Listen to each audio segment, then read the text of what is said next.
I've also signed my part in the divorce papers so that I can divorce you anytime. I can live without you. Do you understand? That's enough.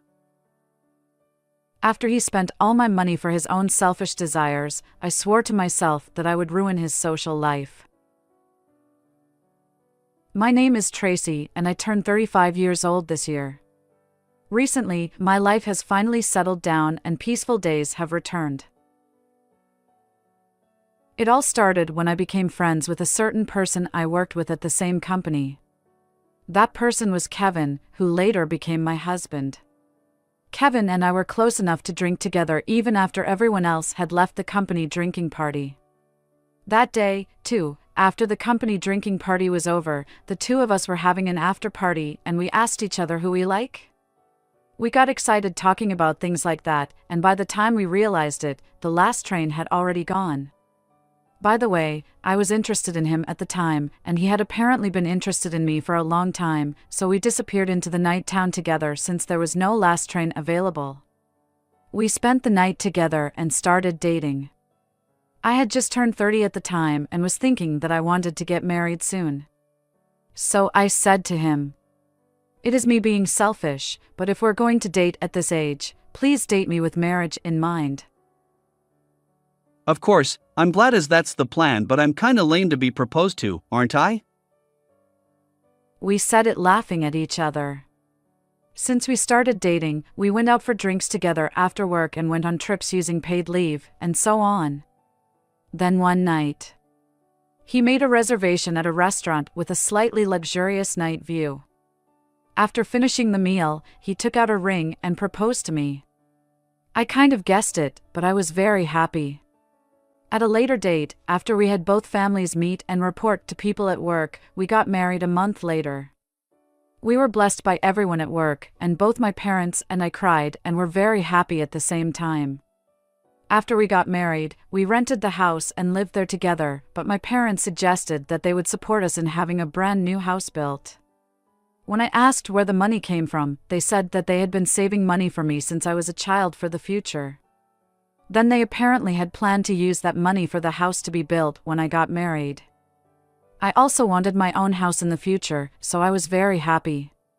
From then on, I carefully chose the interior and exterior so that I wouldn't regret it, and when I made up my mind, I asked my parents to get it done.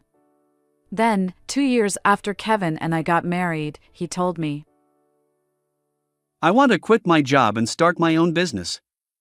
What do you think about it, Tracy? This is not just my problem.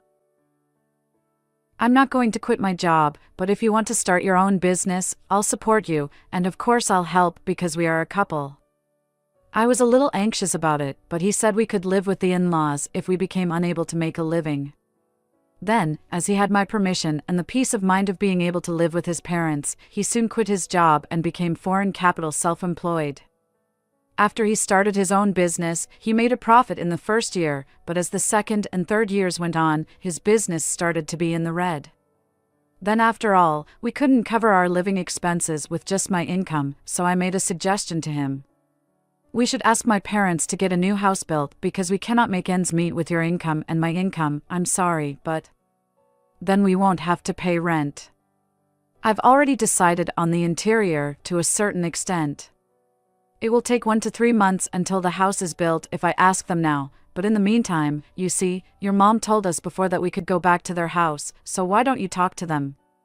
However, he wasn't willing to do that, saying, I've been thinking about asking for a new house for a long time.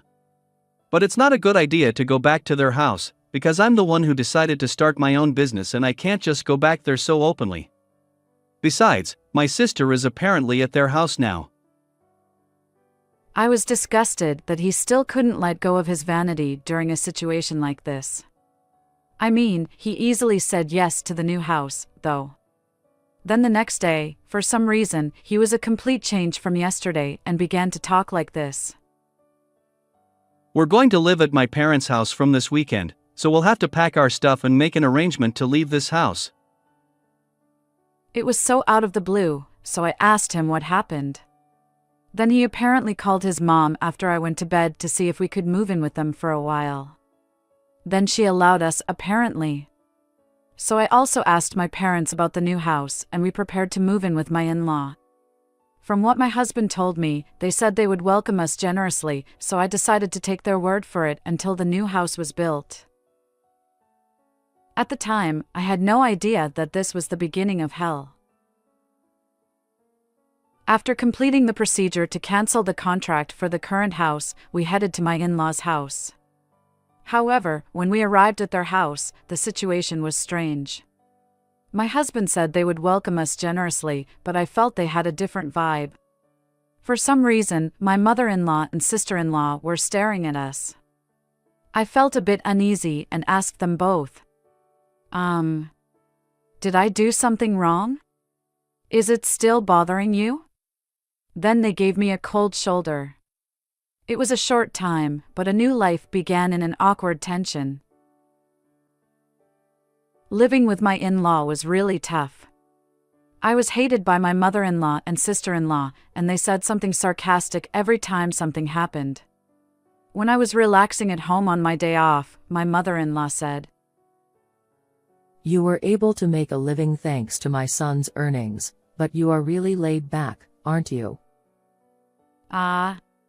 What are you talking about, Mom? I earn more than Kevin. Then my mother-in-law and sister-in-law said, "Why do you tell a lie like that?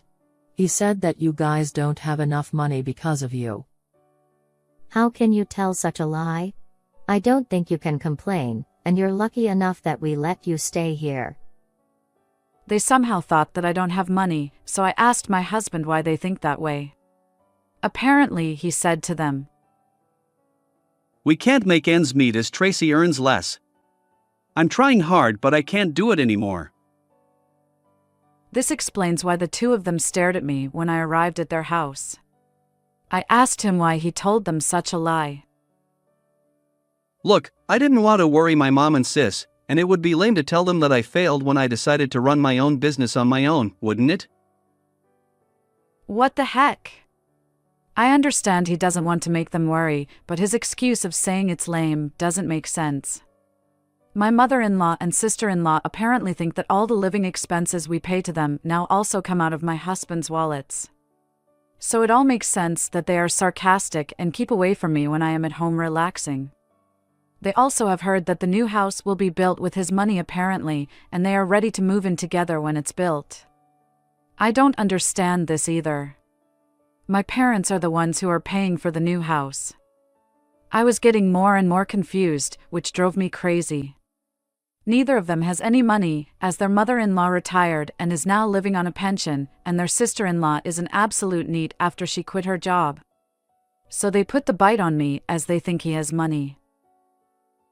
"Tracy, I heard that you are in charge of his money. I'm going out with friends soon. Can you lend me $337? It's impossible for me to suddenly lend you $337. You're so stingy, aren't you?" Then my sister-in-law joined, saying, "Yeah, she is. You're being fed by Kevin, aren't you?" It's all the money I earned, so why do I have to be told this? I couldn't stand it from the bottom of my heart. Then my husband joined the conversation and said, "It's my money, so don't be stingy, okay? It's not a problem at all, Mom." "Really? Thanks as usual. When compared to that, you don't know how to relax, do you, Tracy?" "Kevin, don't you have any for your sister? I want to buy something too, and want about $205. Okay. You have $205 in your wallet, don't you, Tracy? Give it to her quickly." As vain as ever, he forced me to hand them over. On top of that, it seems he can't stop lying anymore, saying, "You're living a luxurious life like this thanks to me." I couldn't take it anymore, so I had a chat with him. Stop showing off. I can't stand it anymore. At least, make it look like you borrowed it from me and write an IOU. Lately your stingy attitude gets in people's hair. IOU? I'll write it down for you. It's just a piece of paper, so it doesn't mean anything. You miss the money that much? Don't say things that don't make sense, like miss money. How much of my salary do you think you've spent? What? If you're going to go that far, do you want a divorce? I've even signed my part of the papers so that I can divorce you at any time. I can live without you. Do you understand? That's enough? Look, I wrote you an IOU. You're making too much fuss just because I spent only $3,375 of your bonus. When he said this, he threw the IOU at me, showing divorce papers, as if to say it was my fault. He doesn't show any signs of remorse at all. He said only $3,375, but we've only been at my in-laws for about a month. They spent my summer bonus. I could have just divorced him, but I decided to stay. Because my mother-in-law and sister-in-law still think I've been able to live on my husband's money. I wanted them to go to hell after showing the reality of the fact that my husband is spending my money as if it was his own. Then I started preparing for my revenge. First, I looked for the divorce papers that my husband had signed. Surprisingly, I found it easily. I signed my part and registered it to the city council and sneakily completed the divorce. Next, I told my husband that the new house would be completed soon and made him start preparing to move into the new house. The completion date I gave him at that time was of course a lie. It's already finished. My mother-in-law and sister-in-law seemed to be very happy with the new house. I tried my best to hold my laughter back when I saw my husband with a smug look, as if to say it was all thanks to him. He didn't even know that I was already divorced from him. I can't wait to see what kind of expressions those three jerks will have on their faces to accept this reality later on. I asked my father to put the house under his name, because if it was built under my name, it would be a problem with property division when I got divorced. My father informed me that the new house was completed, so I gradually moved my belongings into the new house.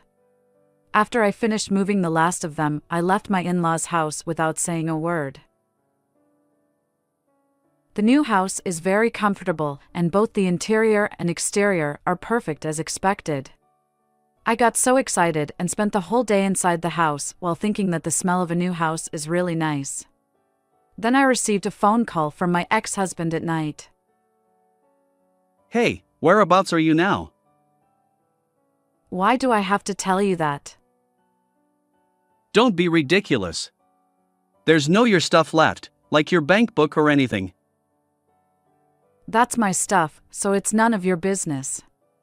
You should thank me for the divorce papers you had signed, because I signed them and registered. That's about it. We're no longer related as we're divorced. Bye now. Hey, what do you mean? I don't accept that. Hey. I hung up while listening to his voice. I rejected the call from him because he kept ringing. Then I slept well in my new home that day. Since then, life in the new house was very comfortable, and I've been having fresh and pleasant mornings every day. I was grateful that my parents had saved money for me and helped me with that whole mess, so I invited them to my house for a party that day. My mother and I cooked together in the built-in kitchen. When the food was ready and the three of us were just about to make a toast, the intercom rang. I can guess who has come. When I looked at the intercom image, it was a trio of my ex-husband, ex-mother-in-law, and ex-sister-in-law. How did you find this place? You didn't answer the phone, so I followed you after work and found that your new house is all ready. From today onwards, we'll be living here together. Anyway, unlock the door. Then, my ex-mother-in-law showed up. Listen. This house was built with Kevin's money. It doesn't belong to you. You're even a wife who has no money. You should stop doing this. Now unlock the door quickly. Well, I'll now let you know, first of all, the money I was giving you guys was money I earned. That idiot over there was trying to show off and saying, thanks to him, but it was all my money. I have the proof here as an IOU. Besides, I'm already divorced, so we're no longer related. Then, my ex-husband turned up with a smug look. Hey, I'll admit that we're divorced. And I'll admit that you paid for all the money so far, including the money for this house. But you know what? This house was built with your money during the marriage. So when we get divorced, I get half of the money you paid to build this house as part of the property division. If you don't want to leave this house, pay it off now. I guess you tried to trick me, but think before you act.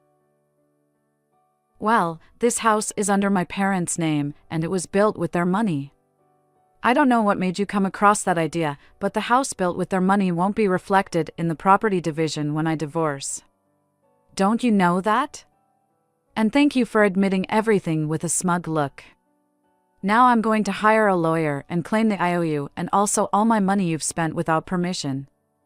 Then, my ex-husband fell to his knees on the spot, voiceless. After that, my ex-husband, ex-mother-in-law, and ex-sister-in-law became discouraged, making a fuss outside, so I called the police, explained the situation, and had them taken away before it became a nuisance to the neighborhood. As all the evidence was available on the intercom with the recording, I wasn't interviewed in detail and wasn't asked to come to the police station, so I went back inside the house to carry on the party. I then hired a lawyer to settle the matter with my ex-husband. The details were to agree to pay the amount owed and to agree to stay away. If he turns up in front of me again, he will be arrested immediately. Immediate arrest was due to the fact that the way he identified my new home was considered stalking. A stay-away order against the people in my ex-family was also issued. I heard through the grapevine that my ex-husband has not been able to run his business well since then, and that all he has is increased debt. After divorcing me, my ex-husband and ex-mother-in-law no longer had access to the money they always asked me for, and their lives became increasingly difficult. Eventually, they sold their family home and started living in a shabby apartment. I feel like they are really getting what they deserve. I, on the other hand, invited my parents to live with me in my new home, and the three of us are enjoying our new life together. I want to continue to live happily with my family, taking care of my parents well. How did you like this story? Please subscribe to the channel. See you in the next video.